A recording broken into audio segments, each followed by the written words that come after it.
Hi, Jeff Helgeson here in Heirloom Books at 6239 North Clark Street in Chicago, Illinois.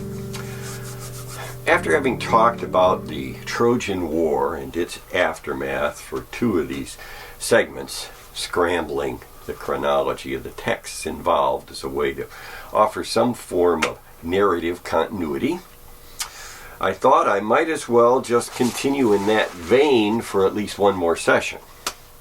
This time, I'm going back from where things left off with Virgil's Aeneid, about 29 BCE, to just after Aeschylus' Oresteia, around 470 years earlier, in order to address the three Theban plays of Socrates: Oedipus the King, Oedipus at Colonus, and Antigone, which themselves go back in mythological time to well before Homer and a generation or so in advance of the Trojan War, just after the fall of Minoan civilization about 3,500 years ago. Now, just to complicate things a bit further, I should explain that Sophocles' three Theban plays were written out of narrative sequence, the last coming first, with the first having been written second, and the third being written over 40 years after the prequel to the original play, when its author was approaching the age of 90. These three works span a large part of Sophocles' career that included as many as 120 plays, only 7 of which have survived, and 24 first-place victories in the annual festivals of Dionysus, performed before crowds of 17,000 or more people. Aeschylus, by comparison, won 13 times, with Euripides having won 4, facts that largely explain why Aristotle, when writing his analysis of classical Greek drama, the Poetics, chiefly chose Sophocles as a model. And more about that later. First, a little historical context. Following the end of the Persian occupation of Athens in 479 BCE and the establishment of Athenian democracy, beginning the golden age of Greece, Sophocles, who as a youth had led the celebration of the Athenian naval victory at the Bay of Samothrace, presumably commemorated by the famous Nike sculpture now in the Louvre Museum in Paris, and 16 years after the Greek victory at Marathon, 26 miles from Athens, in 441 BCE, then at about the age of 54, wrote the first of his 3 plays dealing with the story of Oedipus and his children, titled Antigone, which is really about the dictatorial tendencies of her uncle Creon. Now, Professor David Green from the University of Chicago, in a publication including his translation of Oedipus the King, claimed that at the time of its first composition, the playwright may not have fully understood what he wanted to say. But I'm not so sure about that. You see, the issue of political absolutism had become socially significant in Athens by 441 BCE and is clearly the central theme of Antigone. Perhaps like William Shakespeare's dramatic anti-Machiavellian lesson for the newly crowned King James in 1602 with Macbeth, what Sophocles was attempting to do 10 years before Pericles' famous oration about the superiority of democracy over totalitarianism may well have been to demonstrate the failure of authoritarian rule. Nonetheless, the really interesting thing, I think, is how Sophocles went about doing it as an entertainment with, like the Trojan horse, a significant thematic payload tucked away inside. So anyway, my sense of things is that it was the thought, to use Aristotle's term, behind the selection of the first 3 Theban plays, which was what had been most important to its author, because it dealt primarily with ethical concerns for his audience, thereby combining, as Aristotle put it, moral purpose with pleasure. In other words, Sophocles needed to craft the experience of his audience as a play, W-R-I-G-H-T, someone who makes or constructs, according to the compact edition of the Oxford English Dictionary.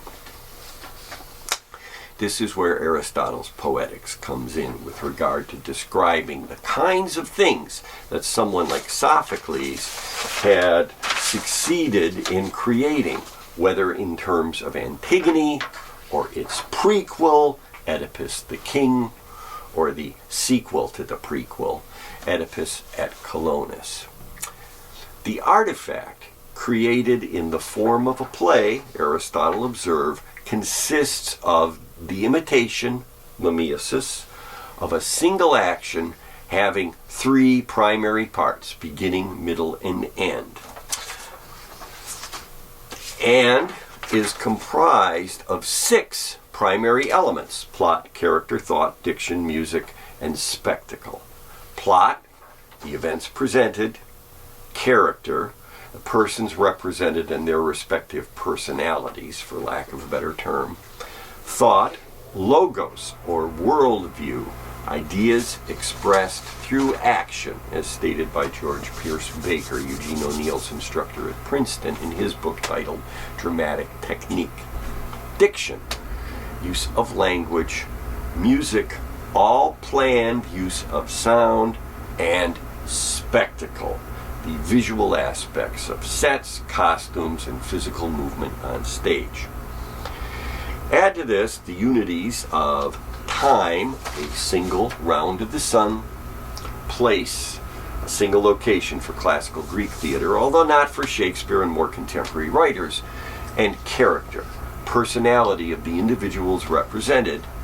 And you have the basics Sophocles was dealing with, as explained by Aristotle, who also added the stipulation that the central character of a serious play, a tragedy, should be a person of high social station towards whom an audience would tend to look up, but who possesses a flaw, usually pride or hubris, that in some way negatively affects judgment and behavior.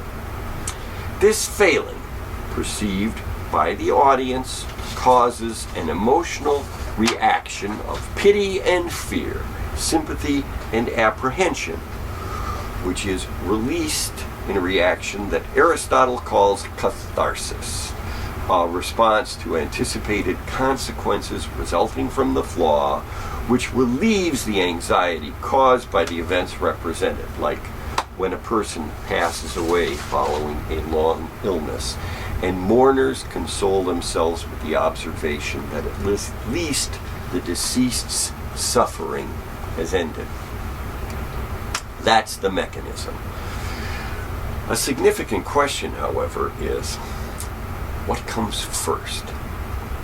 For me, it's thought, which is why, in my opinion, the last play in the chronological sequence came first, because it directly addressed the problem of tyrannical arrogance, to which the concept of democracy is naturally opposed. With the success of the play, even resulting in its author being appointed a military general, going back to the story of Antigone's father, like Francis Ford Coppola's Godfather 2, probably made good sense. And then, in terms of a sequel to the prequel, well, why not? I mean, how many Star Wars movies have there been by now, anyway? So, okay. Sophocles' Theban plays were written out of order, and sometimes, like in the Oxford University Press publication, that's the way they appear. Most often, however, these plays are published in their chronological narrative sequence, which does make a kind of sense with respect to continuity. And so that's the way I've decided to talk about their content. But first, there's one more thing. A general belief, maybe I should even say truth, that the ancient Greeks and people today might still be said to hold to be self-evident. That is, the fact that there exists a natural order of things which must be accepted, a destiny or fate, if you will, that not even the gods can change. And paradoxically, it is that all things change. That's what the events in any narrative always serve to demonstrate. It's the unwritten law that the philosopher Heraclitus, a generation or so before Sophocles, observed through his assertion that one cannot step into the same river twice, because things are in a constant state of flux. Sons, for example, for better or worse, will replace their fathers. The primordial gods Uranus and Cronus each tried to avoid this truth and failed. And so did Oedipus' father, Laius. Chronological sequence of events represented in the Theban plays, which begins with something that people in the year 2020 can fairly easily appreciate: an unchecked contagious disease, pandemic, or plague. To seek relief, people of Thebes turned to their leader, in this case, Oedipus, someone who had saved them from the persecution of a riddling sphinx in the past, with the hope that, well, he did it before, so he can do it again. After asking about the nature of the people's distress, Oedipus assures the chorus of citizens that he has already taken the necessary steps, having sent his brother-in-law, Creon, to seek a remedy from the god Apollo through his oracle at the shrine of Delphi, a place where a priestess sits over a chasm in the earth and breathes in hypocarbic vapors which send her into a delirious trance and then answers the questions put to her. In this instance, the response is that the pestilence can only be relieved if the murderer of the previous king, Laius, is found and brought to justice. Immediately upon learning this, Oedipus begins a process of investigation, calling upon the blind transgender prophet Tiresias to give him insight, who refuses, ultimately claiming that Oedipus, in a failure to achieve Socrates, doing well, but we're going to go back.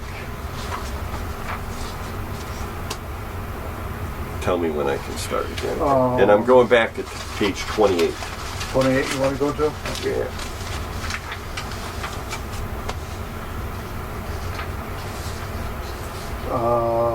Yeah, you could start at the... After asking about the nature. Okay. All right.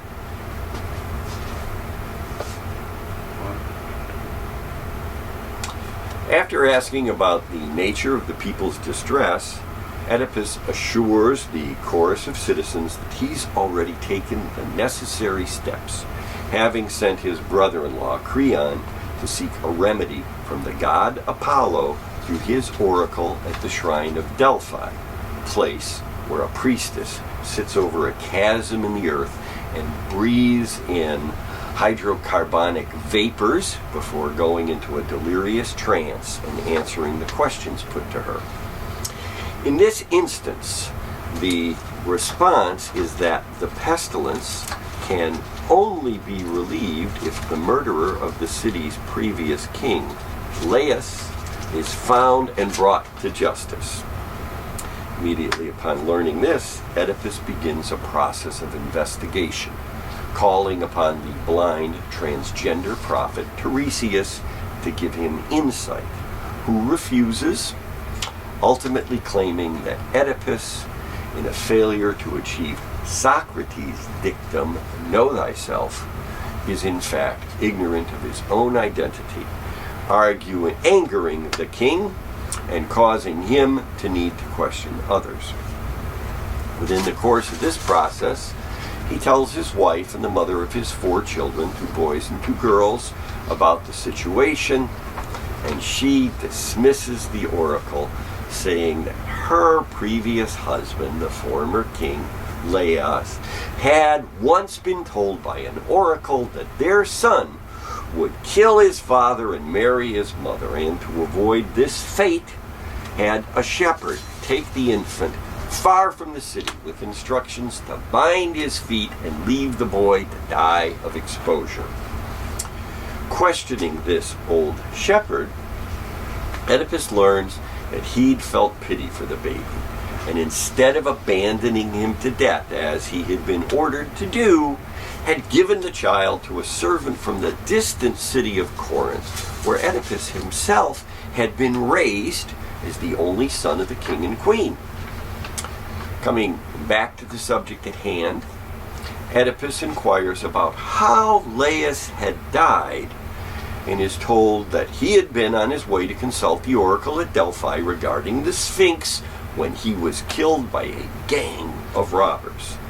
Interrogating the servant who had gone with Laius but left the city when Oedipus solved the riddle of the Sphinx, what comes into the world on 4 legs stands on 2, then comes to walk on 3. Being given the answer, man, the Sphinx was dispensed with, and Oedipus was made king, marrying the still attractive, recently widowed queen. At this point, she, Jocasta, asks her somewhat younger son to give up his inquiry and goes back inside the palace. Then, when learning that Laius had actually been killed by a single man and not a group of bandits, Oedipus recalls when he had consulted the oracle after coming to maturity, he'd been given the same prediction about himself that had been offered to his wife and her former husband regarding their newborn son, that he would kill his father and marry his mother, which was why Oedipus had fled from Corinth in the first place. Then a messenger arrives with the news that the king of Corinth has died of natural causes, and that anyway he hadn't been Oedipus' real father because as a child he'd been given to the messenger by a servant in the house of the king of Thebes, Laius. Having fought with and killed a man rushing towards the oracle when he had been rushing away from Delphi in a fit of what we might call road rage, Oedipus realizes that the prophecy had come true in an actual fulfillment of what Sigmund Freud characterizes as the archetypal family psychodrama of a son becoming the rival with his father for the attention of their shared female love object, who is at the same time both wife and mother. Oedipus then goes into the palace, and soon a servant emerges to relate what's happened off stage. The queen having hung herself, and Oedipus stabbing out his eyes with a pair of golden brooches, color of the sun, which is a personification of Apollo, from her robe. Although unable to alter his fate, it seems, Oedipus could still decide how to deal with it, defying Apollo, the god of light, with his self-blinding action while preventing himself from ever again seeing the faces of his children and siblings as well as physically becoming the answer to the riddle of the Sphinx using a cane to guide himself off stage, having progressed in life from 4 legs to 2 and then 3.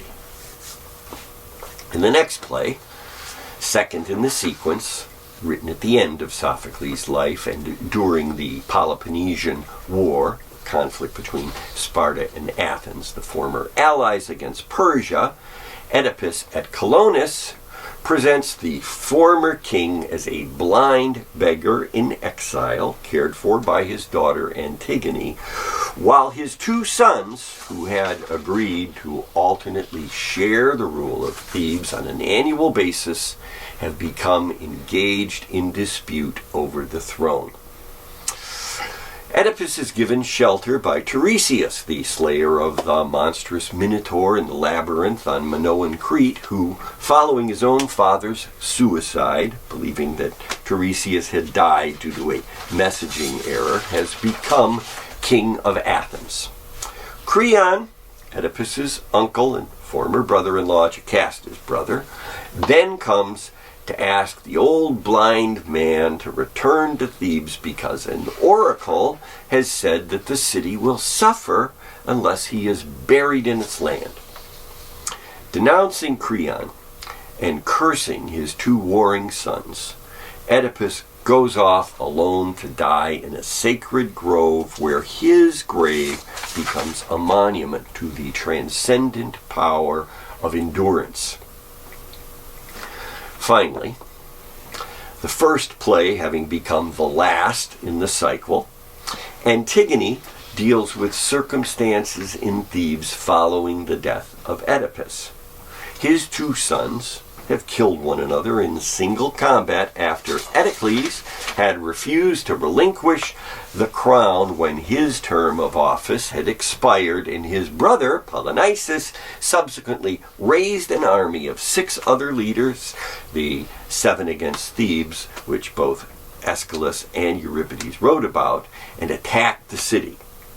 Their uncle, Creon, then became the king, a position to which he had presumably aspired all his life, and his very first proclamation was that the defender of the city should be buried with honors, but its attacker's body should remain unburied, condemning his soul to eternal unrest.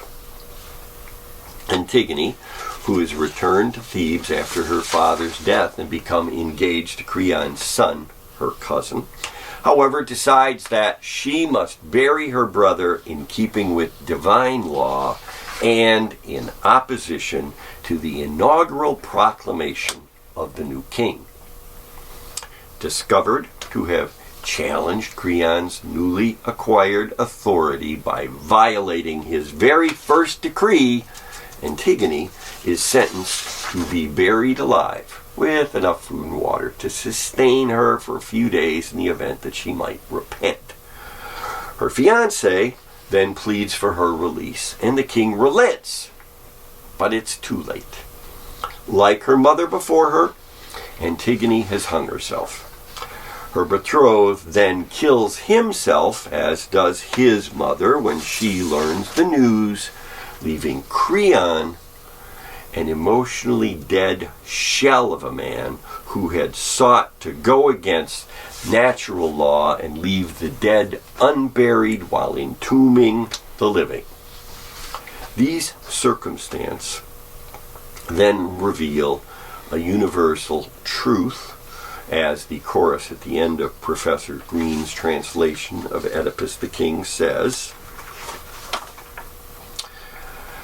"Count no mortal happy until he has passed the final limit of his life, secure from pain." Next time, and try something a little on the lighter side, although equally as substantive as intent, with a sampling of plays from this same era by Aristophanes. Heirloom Books is located at 6239 North Clark Street in Chicago, Illinois, and is open 7 days a week from noon until 7 o'clock in the evening.